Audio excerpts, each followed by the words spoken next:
ba tey rek site internet suñu live TV ki nga xamante ne nag moom mooy Ndeye Fatou Fall nekk ab juriste rek xaw tur rek mu ñàkk li nga xamante ne nag moom mooy ab bëtam ni ki 2021 ca marché fa amoon nag ba tax na nag jamono ji nag boobu ba tey nag mi ngi gën a engagé wu gën a takku ba dëgër rek ngir xeex Sénégal daal di am liberté gu mu tëkk waaye tamit di sàkku nag ki nga xamante ne nag moom mooy président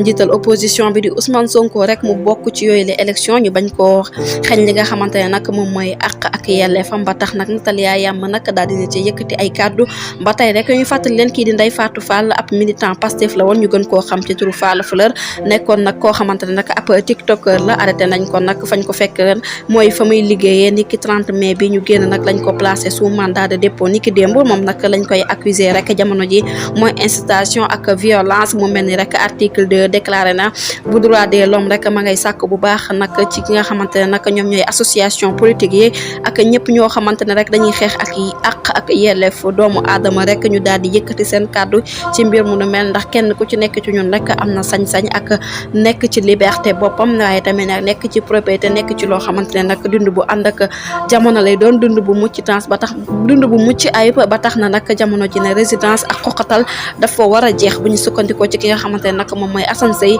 nekk suñu naataangoy Sénégal 7 moo bind mbir mu nu mel du ñàkk rek dinañ ci ñëwaat.